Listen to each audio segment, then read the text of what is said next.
أعوذ بالله من الشيطان الرجيم. بسم الله الرحمن الرحيم.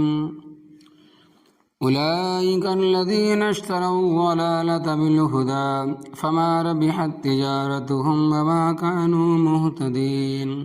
مثلهم كمثل الذي استوقد نارا فلما أضاءت ما حوله ذهب الله بنورهم وتركهم في ظلمات لا يبصرون. صم بكم عمي فهم لا يرجعون. أو كصيب من السماء فيه ظلمات ورعد وبرق يجعلون أصابعهم في آذانهم من الصواعق حذر الموت والله محيط بالكافرين. يكاد البرق يخطف أبصارهم كلما أضاء لهم مشوا فيه وإذا أظلم عليهم قاموا ولو شاء الله لذهب بسمعهم وأبصارهم إن الله على كل شيء قدير. لفظی ترجمہ. اولئک الذین، یہ وہی لوگ ہیں، اشتروا الضلالۃ، جنہوں نے گمراہی کو خریدا، بالہدی، ہدایت کے بدلے میں، فما ربحت تجارتہم، پس نفع مند نہ ہوئی تجارت ان کی، وما کانوا مہتدین، اور نہ ہوئے وہ ہدایت پانے والے.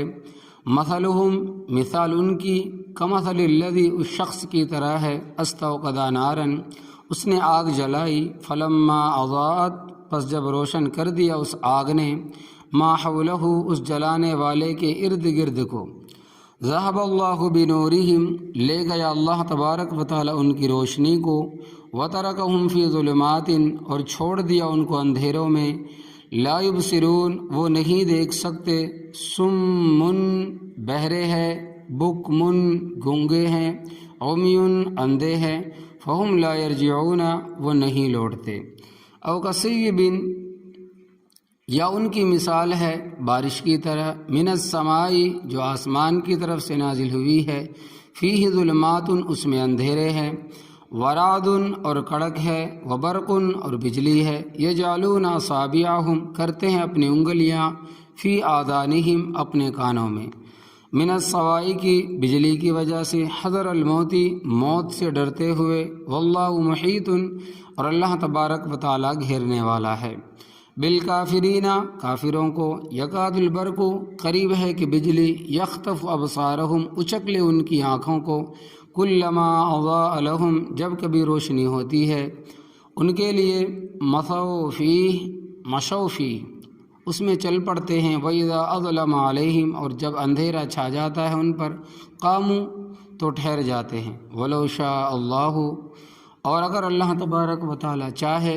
لَذَهَبَ بِسَمْعِهِمْ، البتہ لے جائے ان کے کانوں کو، وَأَبْصَارِهِمْ، اور ان کی آنکھوں کو، إِنَّ اللَّهَ، بے شک اللہ تبارک و تعالی، عَلَى كُلِّ شَيْءٍ قدیر، ہر چیز پر قادر ہے. تو منافقوں کا ذکر چلا آ رہا ہے. اللہ تبارک و تعالی فرماتے ہیں منافقین کا مقاطع، اولئک الذین، یہ وہی لوگ ہیں، اشتروا الضلالۃ، جنہوں نے خریدا گمراہی کو، بالہدی، ہدایت کے بدلے میں، یعنی ہدایت دی اور اس کے بدلے میں گمراہی لے لی. اب یہاں پر ایک سوال پیدا ہوتا ہے کہ یا تو پہلے کافر تھے، ان کے پاس تو ہدایت نہیں تھی، تو انہوں نے ہدایت دے کر گمراہی کیسے خرید لی؟ تو مفسرین کرام رحمۃ اللہ علیہ اس کے دو جواب نقل کرتے ہیں. پہلا جواب ایک یہ کہ اللہ تبارک و تعالیٰ نے ہر بچے میں پیدائشی طور پر صحیح فطرت رکھی ہے. بخاری شریف کی روایت میں آتا ہے، کل مولود یولد علی الفطرۃ، ہر پیدا ہونے والا بچہ صحیح فطرت پر پیدا ہوتا ہے. پھر اس کے ماں باپ اس کو یہودی بناتے ہیں یا عیسائی بنا دیتے ہیں یا اس کو مجوسی بنا دیتے ہیں. اگر بچے کو اسی فطرت پر چھوڑ دیا جائے جس پر وہ پیدا ہوا ہے، تو بالغ ہونے کے بعد اگر اس کے سامنے اسلام پیش کیا جائے تو وہ فوراً قبول کرے گا. فطرت صحیح اس کو قبول کرنے پر آمادہ کرے گی. دوسرا جواب، فطرت اللہ التی فطر الناس علیہا، سورۃ الروم، اللہ تبارک و تعالیٰ کی فطرت جس پر پیدا کیا گیا لوگوں کو، یعنی ان کے حق میں قبول کرنے کی صلاحیت اور استعداد رکھی، لیکن ماحول کی وجہ سے لوگوں نے اس فطرت سلیمہ یعنی حق کو قبول کرنے کی صلاحیت اور استعداد کو خراب کر لیا۔ تو اب مطلب یہ بنے گا کہ ان منافقین نے وہ صلاحیت اور استعداد دے دی اور اس کے بدلے میں گمراہی خرید لی۔ کفار کے نابالغ بچے، یہاں ایک سوال اور پیدا ہوتا ہے، وہ یہ کہ کافروں اور مشرکوں کے وہ بچے جو چھوٹی عمر میں فوت ہو جاتے ہیں وہ جنتی ہے یا دوزخی؟ تو اس سلسلے میں فقہائے کرام رحمۃ اللہ علیہ کے 3 قول نقل کیے گئے ہیں۔ پہلا قول یہ کہ وہ اپنے ماں باپ کے تابع ہو کر دوزخ میں جائیں گے۔ یہ حضرات اس روایت سے استدلال کرتے ہیں کہ جو باب الجہاد میں آتی ہے کہ حضرت صلی اللہ علیہ وسلم نے سوال کیا گیا، حضرت صلی اللہ علیہ وسلم سے سوال کیا گیا کہ ہم کافروں کے خلاف جہاد کرتے ہوئے لڑ رہے ہوتے ہیں، ان کے بچے بھی آ جاتے ہیں، رات کے وقت افراتفری میں چھوٹے بڑے کی تمیز نہیں ہوتی، تو اس دوران جو بچے مر جاتے ہیں ان کا کیا بنے گا؟ اس موقع پر آپ صلی اللہ علیہ وسلم نے فرمایا کہ ان کو قصد نہ مارو، ضمنی طور پر مارے گئے تو ہم تبع لآبائہم، وہ اپنے ماں باپ کے تابع ہو کر دوزخ میں جائیں گے۔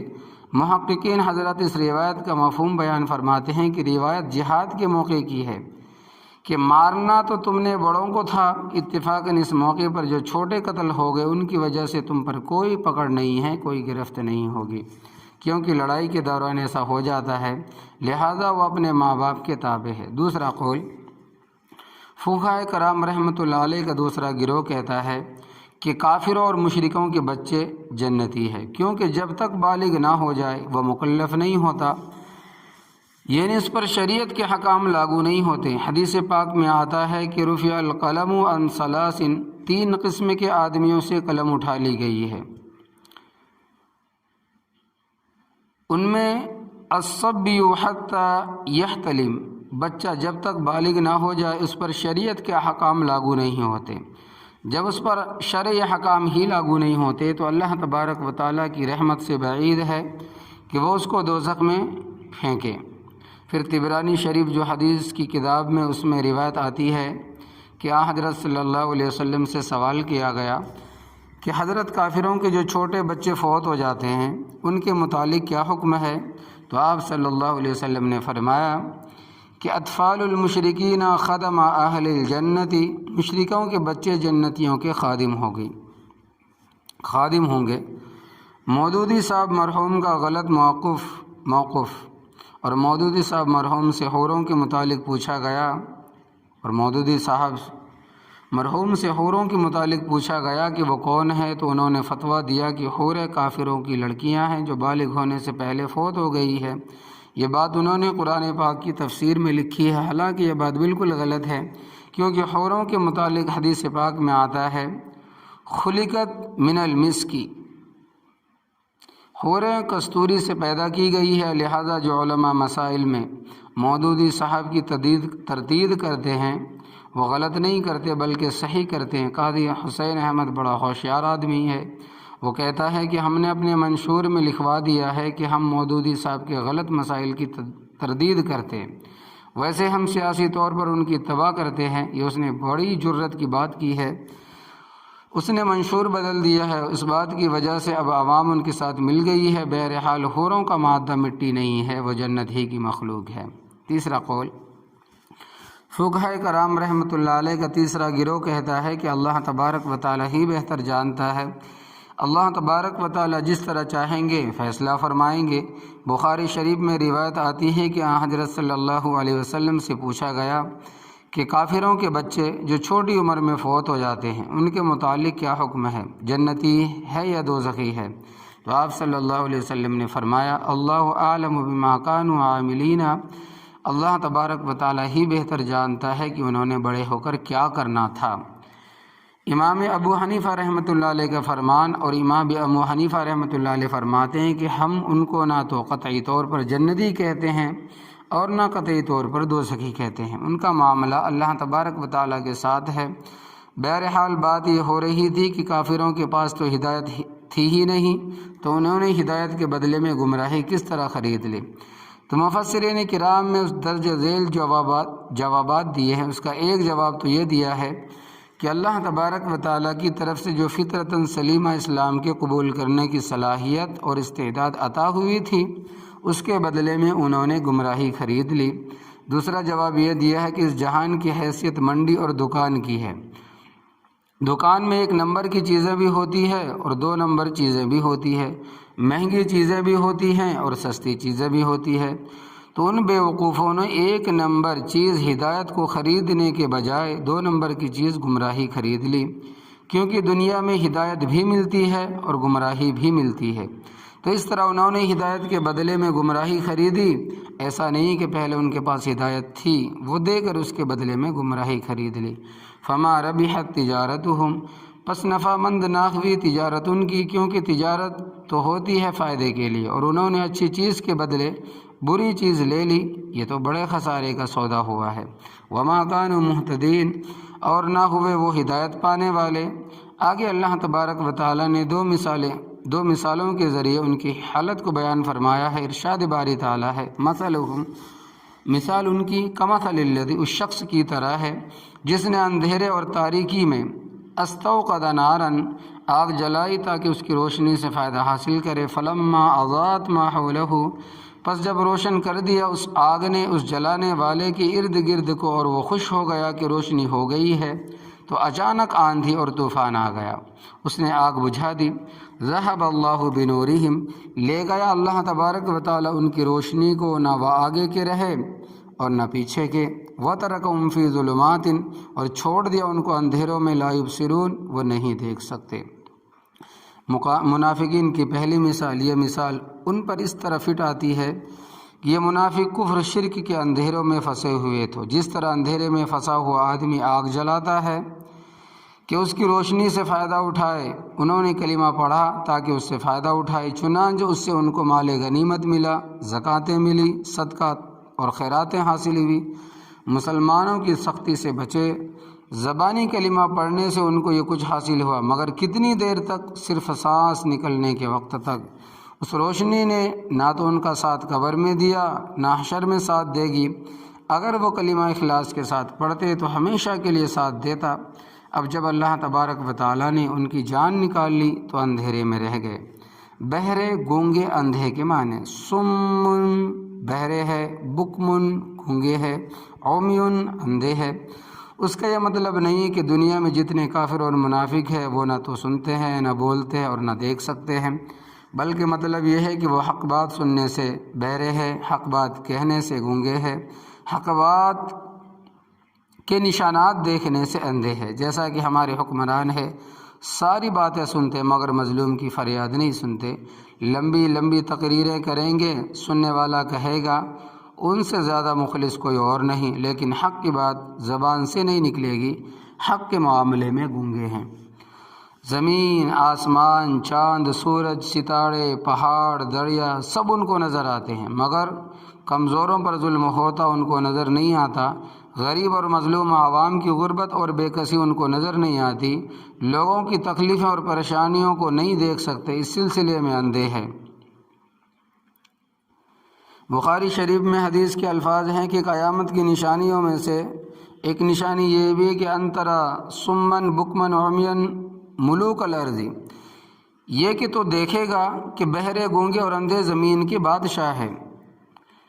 تو فرماتے ہیں کہ حضرت صلی اللہ علیہ وسلم کی ایک ایک بات حق بن کر سامنے آ رہی ہے، تو معنی ہوگا سمن، وہ حق بات سننے سے بہرے ہوں گے، بکمن، حق بولنے سے گونگے ہوں گے، عمیون، صحیح بات کو دیکھنے سے اندھے ہوگی۔ منافقین کی دوسری مثال، او کسیب، یہ ان کی مثال ہے بارش کی طرح، من السماء، جو آسمان کی طرف سے نازل ہوتی ہے، فیہ ظلمات، اس میں اندھیرے ہے۔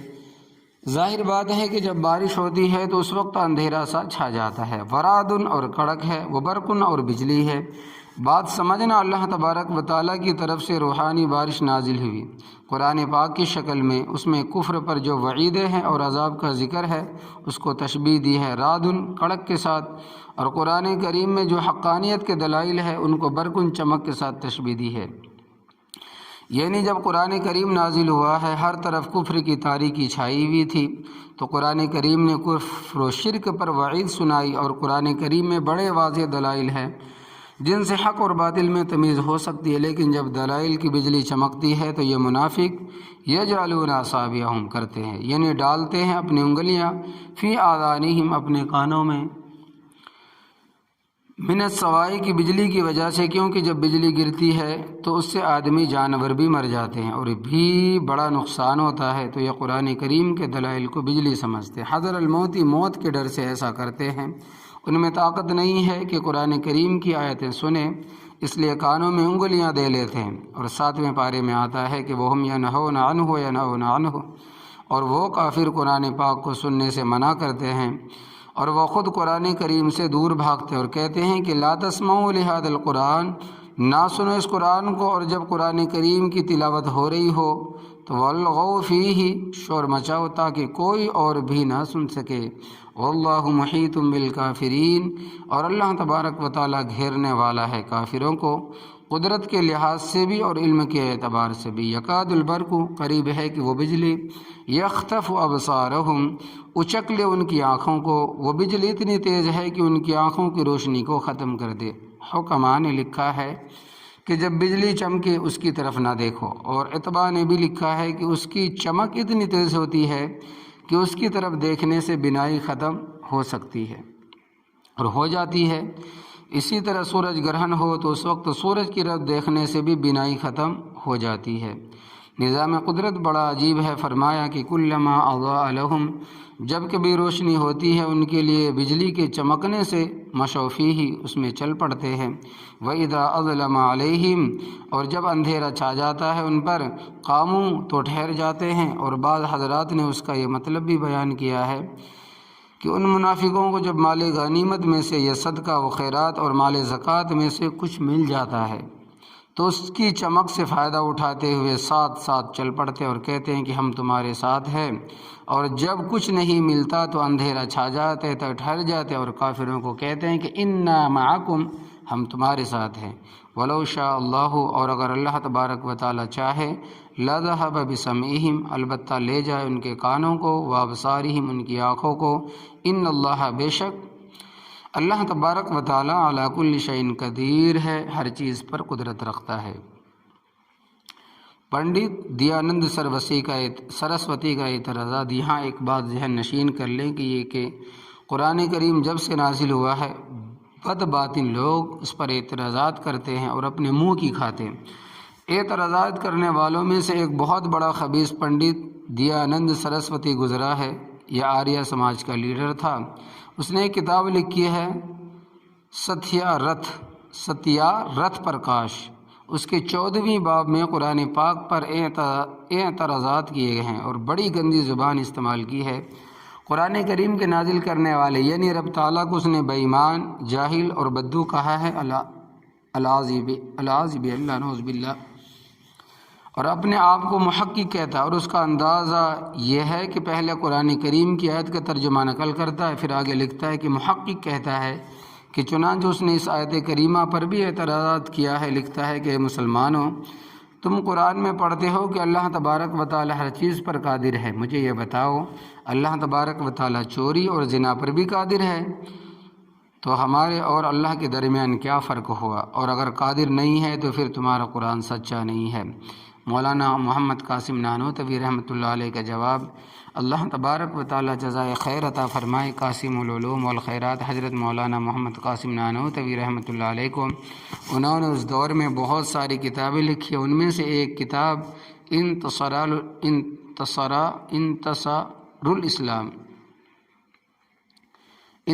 الاسلام ہے، جس میں انہوں نے اس کے اعتراضات کے جوابات دیے ہیں۔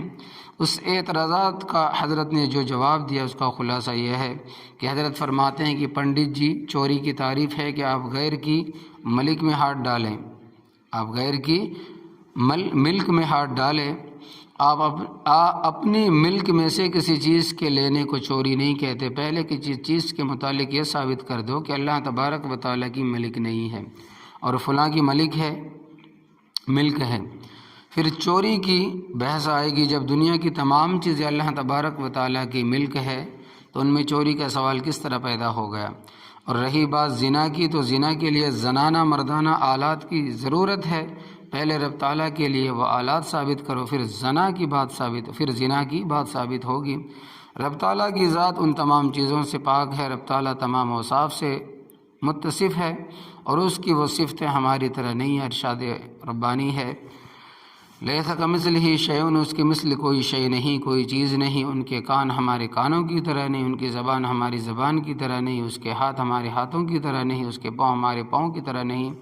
اللہ تبارک و تعالیٰ جسمانیات سے پاک، اور پنڈت جس بات کو تم بھی مانتے ہو، لہذا تمہارا یہ سوال کرنا حماقت، بے وقوفی، نادانی ہے۔ اور بے شک